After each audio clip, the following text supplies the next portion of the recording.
안녕하세요. 오늘은 마취료에 대해서 설명드릴 건데요.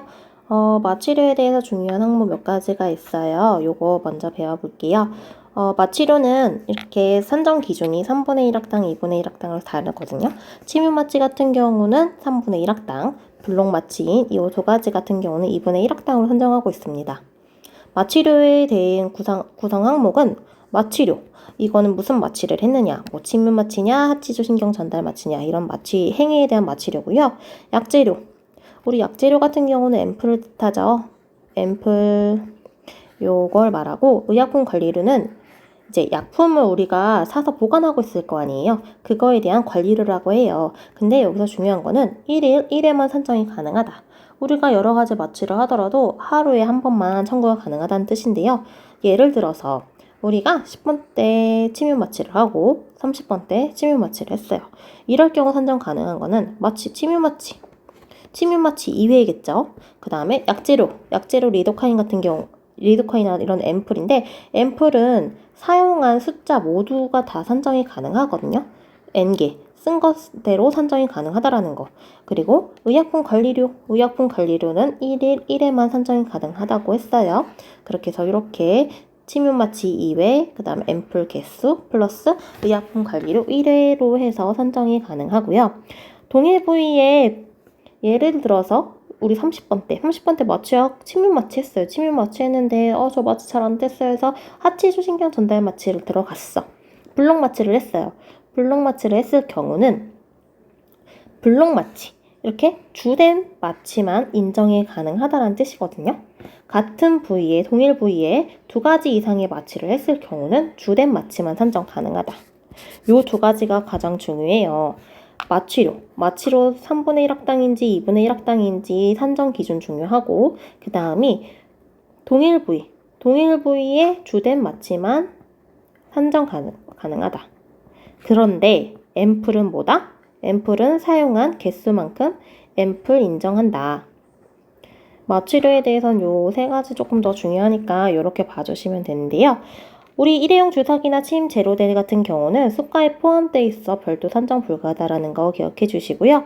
우리 이전 시간에 배웠죠. 만 1세에서 6세 미만, 그 다음에 만 70세 이상. 이 사람들 뭐였죠? 마취료 30% 가산이었죠. 왜 30% 가산이었어요? 이 사람들은 생명에 조금 위협이 있어서 조금 위험하기 때문에 30% 가산을 해서 준다고 했어요. 마취료 30% 가산, 요거 꼭 기억해 주시고요. 요건 한번 읽어봐 주세요. 우리 야간 시간대 응급일 경우에는 소정의 점수 50% 응급 가산을 한다, 이런 뜻이고요.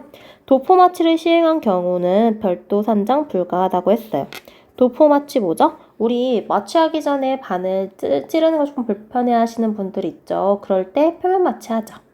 마취했을 경우 뭐 허리케인 이런 걸 뜻하거든요. 허리케인 마취 이런 건데, 이런 도포 마취를 했을 경우에는 요건 마취를 인정을 하지 않는다는 거예요. 요 꼭 기억해 주시고요. 도포 마취랑 침윤 마취랑 헷갈리시면 안 되세요. 요거 말장난으로 해서 많이 나오거든요. 요거 기억해 주시고, 비급여 치료만 한 경우는 산정이 불가해요. 우리 크라운 치료라던가 인네이 치료, 이렇게 비급여를 했을 경우 마취를 한 거는 별도 산정이 불가하기 때문에 기억해 주시고요. 인접한 치아 한두 개 정도는 동일 부위에 포함한다 라고 해요. 어쨌든 3분의 1학이라고 해도 마취했을 경우 요 옆에 인접 치아까지 마취가 될 테니까 이거는 인정하지 않는다, 꼭 기억해 주시고요. 침윤 마취에 대해서 배워볼 건데, 이 침윤 마취는 우리보다 3분의 1학당으로 해서 산정을 한다, 꼭 기억해 주시고요. 이 침윤 마취는 유치, 연구치, 전학 사용이 가능한 마취예요. 보통 많이 사용하는 마취이죠. 이거는 치주인 때나 이제 치수에 마취하는 경우, 뭐 신경치료라던가 이런 경우도 많이 사용하죠. 그 다음에 상하악, 유전치, 동시 발치 시 2회 산정 가능하다. 요거 한번 읽어주시고요. 하치조 신경 전달 마취랑 후상치조 전달 마취 있는데요. 이제 상하게 하느냐, 하하게 하느냐거든요. 이 하치조, 잘못했다. 여기가 하, 여기가 상. 하 아래에다 한다는 뜻이거든요. 여기 같은 경우는 이제 블록 마취인데, 우리 상악이랑 하악을 봤을 때 뼈가 어떻죠? 상악은 스펀지 같죠? 하악은 뼈가 단단하죠. 그렇기 때문에 하악 같은 경우는 마취가 잘 안 돼요. 마취가 잘 안 돼서 여기 유구치의 경우, 하악 유구치의 경우 하치조 신경 전달 마취를 인정하거든요. 이제 너 여기 침입 마취로 해서 마취 안 될 수도 있으니까 그래 아래는 유치인 경우인데 어린이인 경우도 인정해 줄게 해서 하치조 신경 전달 마취를 인정하고 있어요. 그 말 뜻은 후상치조 신경 전달 마취는 유구치에는 산정 불가하다는 뜻이거든요. 요 두 가지 비교해서 많이 나와요. 이제 유구치에 산정이 가능하냐 안 하냐 요거 기억해 주시면 되시고요. 여기서 구분을 짓자면 여기선 유구치 산정 가능한 거 하치조 신경 전달 마취라는 거 기억해 주시고 얘네 같은 경우는 수술 마취거든요. 보통 우리가 그냥 수술적인 거 말고 신경치료라던가 이제 크라운 프랩이라던가 이런 경우 여기서 끝나죠. 그런데 이신경 전달 마취라던가 비구개 신경 전달 마취 이건 이신경은 이공 하악을 뜻하고요. 얘는 비구개를 뜻해서 상악 마취들이에요. 얘네 같은 경우는 수술적인 마취에 하는 건데요. 단순 충전이나 근관 치료에는 선정할 수 없다라고 되어 있어요. 하악의 이공 부위에 마취하는 방법이거든요. 보통 요 수술이라는 것은 이제 치주 수술, 플랩리스라던가 외과적 대수술 이런 수술을 뜻하는데 매복치, 과잉 매복치 보통 전치부 이런 데 과잉 매복치 많죠. 이런 매복치라던가 아니면 염증이 있어서 치근단 철제술이라던가 치근낭 척출술 이런 식으로 수술적인 마취를 했을 때 많이 사용하는 요 두 가지 마취라는 거 기억을 해주시고요. 외과적이나 치주과적 대수술의 하나여서 산정 가능하다. 요거 기억해 주세요. 수가 비교 문제 많이 나왔었어요. 근데 요번엔 조금 많이 달라지긴 했거든요. 침입 마취 3분의 1학당 우리가 많이 쓰는 마취이죠. 이거 같은 경우가 제일 저렴하고 이신경, 비구개 신경, 그 다음 후상치조가 그 다음 두 번째 하치조 우리 하악에 하는 하치조 신경 전달 마취가 가장 비싸구나 이렇게 해서 한번 외워주세요. 하악 같은 경우는 마취 잘 안 돼서 우리 여기 하치조 신경이 더 비싸구나 이렇게 외워주시고요. OX 문제 풀게요. OX 문제인데 침입 마취는 유치, 영구치, 전환 모두 선정 가능하다. 뭐라 그랬죠? 그죠? 우리 침입 마취는 유치, 영구치 모두 산정 가능한 마취였죠. 많이 쓰는 마취예요. 침입 마취와 2번 문제 볼게요. 침입 마취와 전달 마취는 모두 3분의 1학당으로 산정한다? 맞나요? 아니죠. 침입 마취는 3분의 1학당, 전달 마취는 뭐였죠? 2분의 1학당으로 해서 산정을 했어요. 요거 꼭 기억해 주시고요. 마취 시 사용한 일회용 주사침은 재료대 별도 산정할 수 있다? 산정할 수 없죠. 우리 주사침이나 이런 것들은 재료대에 포함되어 있다고 했어요. 그리고 도포 마취를 바른 후 유치, 발치 시행 시 마취 산정이 불가하다. 뭐죠? 맞죠. 우리 도포 마취 뭐였죠? 도포 마취 같은 건 표면 마취하는 거죠. 이거는 마취로 인정하지 않는다고 했어요. 침입 마취랑 헷갈리시면 안 되시고요. 44 근관 치료 시 침입 마취는 가능하나 하치조 신경 전달 마취는 적용할 수 없다. 맞나요? 아니죠. 지금 여기서 묻는 거는 하치조 신경 전달 마취가 아니라 하악이니까 이신경 전달 마취가 나오면 답이겠죠. 이신경 전달 마취는 뭐였죠? 우리 그냥 단순한 근관 치료나 신경 이런 거에 쓰는 마취가 아니라 수술적인 마취라고 했죠. 요거를 헷갈리는지 안 헷갈리는지 묻는 문제였어요. 요거 꼭 기억해 주시고요. 수가 고저 문제예요. 침입 마취, 후상치조 전달 마취, 하치조 신경 전달 마취 맞죠? 이거랑 후상치조랑 같은 게 이신경이랑 비구개에 있다고 했어요. 꼭 기억해 주시고요. 48 매복치 발치 시 하치조 신경 전달 마취 2앰플, 침입 마취 1앰플을 동시 사용했을 경우 요 산정 뭐였죠? 우리 마취에서 중요한 게 동일 부위에 두 가지 마취를 했을 경우는 주된 마취만 산정한다. 그 다음에 앰플은 개수대로 다 산정 가능하다는 거였어요. 이런 문제가 많이 나오기 때문에 이거 꼭 기억을 해주시고요. 지금 48 매복치 발치하고 있죠. 여기 하치조 신경 전달 마취 했대요. 그 다음에 침입 마취 했대. 침입 마취 인정 안 되겠죠. 그 다음에 2앰플 쓰고 1앰플 썼대요. 요거 둘 다 산정 가능하겠죠. 그렇기 때문에 얘가 산정 가능한 건 하치조 플러스 앰플 3앰플. 답은 2앰플? 아니죠. 3앰플이라는 거죠. 틀렸고요. 55, 50 치료 시 후상치조신경 전달 마취 산정 가능하다. 맞나요? 아니죠. 우리 아이 여기 소아 지금 유치 나왔죠. 유치 산정 가능한 건 하악만이다. 하치조 신경 전달 마취만 산정 가능하다. 요거 꼭 기억해 주시고요. 만 1세 이상 6세 미만 또는 소아 또는 만 70세 이상의 노인 마취 치료 시 30% 가산한다. 맞죠? 뭐라고 했죠? 만 1세에서 6세 미만 어려서 힘들고 70세 이상 나이가 들어서 힘들고 생명에 조금 위험 부담이 있기 때문에 마취할 때 30% 가산한다고 했어요. 요거 꼭 기억을 해 주시고요. 11번, 21번 완전 매복 과잉치 발거의 경우 비국의 신경 전달 마취를 사용하였다면 산정 가능하다. 다음 뭐죠? 맞죠. 우리 요 과잉 매복치 요거라던가 수술적인 거는 비국의 신경 전달 마취 산정 가능하다고 했죠. 하악의 경우는 이신경 전달 마취. 요거 꼭 기억해 주세요. 피하 근육 또는 근육내 주사인데요. 이 피하 근육 주사 같은 경우는 엉덩이 주사를 말해요. 엉덩이 주사인데 얘는 항생제 또는 진통제 등을 주사하는 방법이에요. 이렇게 주사를 맞았을 경우에는 약 처방이랑 중복 산정이 안 돼요. 요거 기억해 주시고요. 비급여 치료할 때 당연히 급여할 수 없겠죠. 매복치 발치 시행하는 경우 인정. 단 이제 어려운 경우 조금 염증이 있다거나 이렇게 필요한 경우만 되는 거고 일률적인 산정은 조정이 되기 때문에 꼭 기억해 주시고요. 외래 같은 경우는 1일 1회, 2번은 1일 2회 이내에 산정한다. 다만 응급 경우만 예외로 한다. 한번 읽어주시고 의약 분업 예외사항으로 분류되므로 의사나 치과 의사가 직접 조제 가능하다. 여기는 한 번씩만 읽어주세요. 이렇게 피하 근육 주사를 맞았을 경우에 따로 약 처방과 항생제랑 진통제 등은 약 처방으로 될 수 없다라는 거 요것만 꼭 기억해 주시고요. 투약 및 조제료인데요. 이 처방에 대해서 되게 문제 많이 나와요. 이 처방에서 알아야 될 거는 지양과 지향이거든요. 이 지향은 향한다라고 생각하시면 되시고요. 지양은 사양한다라고 생각하시면 되세요. 이 말장난으로 해서 문제가 오답을 고르는 게 많이 나오거든요. 초진, 재진, 진찰료 중 외래 관리료에 포함되어 별도의 수가는 없다. 그죠? 그 다음에 가족이 초진, 재진, 진찰료 중 외래 관리료에 포함되어 별도 수가는 없다.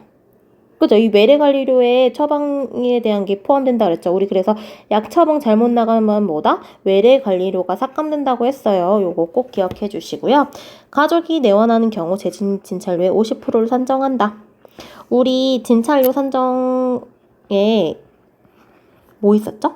처방전 있었죠. 처방전 처방받는 거. 우리 진찰료 산정 가능한 거는 연조직 처치라고 했어요. 그때 연조직 처치 플러스 이렇게 진찰 상담만 받는다라던가 이런 경우 우리가 진찰료만 산정 가능하다고 했는데 처방전을 다시 재발급 받을 경우 이제 100% 진찰료만 산정 가능한데 가족이 내원할 경우는 당연히 그 전에 왔었던 기록이 있어야겠죠. 그렇기 때문에 진찰료의 50%만 산정이 가능해요.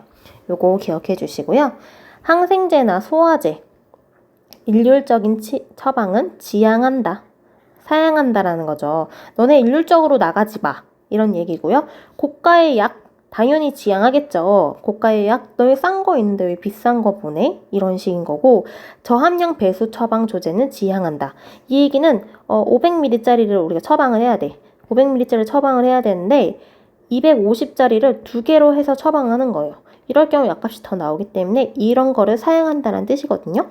저함량 배수 처방 이거를 사용한다는 뜻이니까 요거 한번 말뜻 기억해 주시고요. 비급여 진료 시에는 처방 전에도 비급여로 발행하여야 한다. 우리 보면 의료급여인 경우에는 의료급여라고 해서 나가고 이제 국민건강보험공단 이렇게 나와요. 근데 마지막에 기타 있거든요. 기타는 우리 비급여 치료했을 때 보통 임플란트 많이 하죠. 임플란트일 때 비급여 했을 때 기타로 해서 처방 많이 나가거든요. 이렇게 비급여 진료할 때는 처방전도 비급여로 나가야 된다는 거 기억해 주시고요. 교부 번호가 약국과 일치하여야 한다예요. 요 문제 많이 나와요. 교부 번호가 약국과 일치하지 않아도 된다. 뭐 약국은 1이고 치과는 2여야 된다. 막 이런 식으로 나오거든요. 약국과 일치하여야 된다라는 거 꼭 기억해 주시고요. 각을 이용해 우리 헥사메딘이라던가 이렇게 각을 이용해 나가죠. 요거는 100ml 범위 내에서만 인정이 가능해요. 그렇기 때문에 여기에서 100ml가 넘었어. 100ml가 넘을 경우에는 외래관리로가 우리 삭감된다. 꼭 기억해 주세요. 각을 용액은 100ml 범위. 우리 이런 경우 어떻게 틀리냐면은 보통 3일 처방 나가요. 3일 처방 나가는데 이 사람이 저 오늘 5일 처방해 주세요. 이럴 경우 있어요. 5일 처방이 나가야 된다라던가 이럴 경우 우리 헥사메딘이라던가 이런 개수도 같이 늘려버리는 경우 있거든요. 그럴 때 얘가 범위가 오버되면은 우리가 외래관리료가 삭감된다라는 거 꼭 기억해 주시고요. 요 항목도 조금 많이 나오는데 덴티스타 같은 경우는 우리 잇몸 인사도랑 비슷한 약인데 티주 소파 이상의 처치 후 투여 인정한다. 우리 큐레테스 경우 그래 잇몸 안 좋은 거니까 그때 너네 이 큐레 타고 나서는 덴티스타 처방하는 거 인정할게. 대신 1개월 단위로 처방하는 것을 원칙으로 한다라고 하거든요. 요거랑 비슷하게 나오는 문제가 인사돌 문제 나와요. 우리 인사돌은 예전에 급여였는데 비급여로 바뀌었어요. 그렇기 때문에 인사돌 나오면 무조건 비급여거든요. 인사돌은 비급여다. 기억해 주시고요. 인사돌은 이렇게 처방을 원칙 안 해요. 인사돌은 비급여예요. 인사돌보다 싼 이제 덴티스타로 간다라는 거 기억해 주시고요.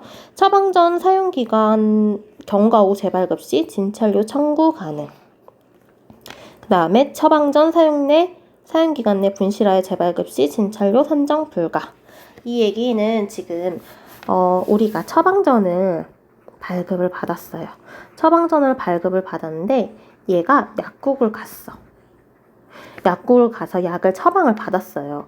약을 처방을 받았을 경우 지금 이 처방전이 지금 교부번호가 1이었으면 여기서도 1을 내는 거잖아요. 근데 이 약을 잃어버렸어. 이 약을 잃어버렸을 경우는 이미 한번 처리가 됐기 때문에 다시 처방을 받아야 돼요. 그럴 경우 진찰료 산정이 가능하거든요.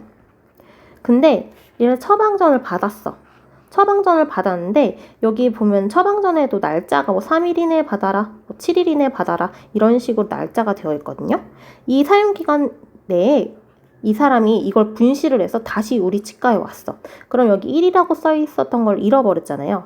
그럼 얘가 아직 처리가 안 된 거기 때문에 우린 다시 똑같이 이것만 발급해주면 돼요. 그렇기 때문에 이럴 경우는 재발급이라 우리가 따로 진찰료로 산정 불가하거든요. 다시 얘가 근데 이 3일이나 7일 기간 중 이 기간이 지났어. 이 기간이 지났을 경우 얘는 못 쓰는 거예요. 얘는 못 쓰는 거기 때문에 다시 새로운 걸 발급받아야 되거든요. 이 새로운 걸 발급받으면 교부번호가 2라고 해서 뜰 거예요. 이럴 경우는 이렇게 교부번호가 다르게 나올 경우는 진찰료 산정이 가능하다라는 거 기억해 주시고요. 지금 여기 교부번호가 약국과 일치해야 된다라는 얘기를 여기서 한 번 더 갖고 와서 설명을 했어요. 요거 꼭 기억해 주세요. 문제 많이 나오고 있습니다. 우리 약 처방할 때는 지양과 지항을 기억해야 된다. 지항은 나오지 않아요. 지양으로 나오겠죠. 당연히 비싼 약 안 되고 저함량 배수 안 되고 일률적인 처방 안 되는 거 꼭 기억해 주세요. 자, OX 문제 풀어볼 건데요. 처방 전 발행 시 일률적인 고가 약의 처방은 지향한다. 뭐였죠? 지향 아니었죠. 우리 지향이었죠. 요거 헷갈리시면 안 돼요. 그 다음에 처방 전 사용 기간 경과 후 재발급 시 진찰이 이루어진 경우는 본인 부담금이 발생한다. 맞죠? 지금 여기서는 한번 끊어볼게요. 처방 전 사용 기간은 경과했어요. 경과하고서 재발급 받을 경우는 뭐였죠? 우리 진찰료 산정 가능했죠. 왜? 우리 처방전 그때 1이라고 처방전 받은 거를 다시 시간이 경과했으니까 이걸 못 쓰니까 2라고 교부번호가 나갈 거예요. 그죠? 2든 다른 번호가 나가겠죠? 이런 경우 진찰 산정 가능한데 보니까 진찰까지 이루어졌대요. 진찰까지 이루어진 경우 본인 부담금 발생하겠죠. 발생하겠죠. 이거 기억해 주시고 처방전 내용에 문제가 있을 경우 진찰료에 포함되어 있는 외래관리료가 심사 조정된다. 그죠? 외래관리료가 우리 삭감된다고 했어요. 이 외래관리료는 어디 있었죠? 진찰료. 진찰료에 있었죠. 이 진찰료는 초진, 재진약, 그 다음에 외래관리료. 요거를 뜻한다고 했어요. 여기서 이 외래관리료가 삭감된다. 기억해 주시고요. 비급여 임플란트 시술 시 처방전은 급여로 발행해도 된다. 아니죠. 우리 비급여는 우리 기타로 해서 비급여로 해야 된다. 근데 가끔 요즘 우린 임플란트 급여 되죠. 요 앞에 B가 떨어지고 급여 임플란트로 했을 경우는 당연히 급여 발행돼요. 요거 꼭 기억해 주시고요. 교부번호가 약국과 일치하지 않아도 된다. 뭐라고 했죠? 아니죠. 우리 꼭 일치해야 된다고 했죠. 요거 이런 식으로 말장난 많이 나오거든요. 잘 기억해 주시고 가글액은 1회 치료 기간 중 100ml 범위 내에서 급여로 인정된다. 뭐였죠? 그죠? 우리 헥사메딘 잇몸 치료 나가고 하는 가글액, 헥사메딘이라던가 이런 액체는 100ml 범위 내에서만 급여로 인정된다고 했어요. 이게 100ml가 초과됐어. 그럼 뭐라 그랬죠? 우리 외래관리료, 이 외래관리료가 조정된다고 했어요. 삭감된다고 했어요. 꼭 기억해 주시고요. 오늘 문제는 여기까지 해서 진행하겠습니다.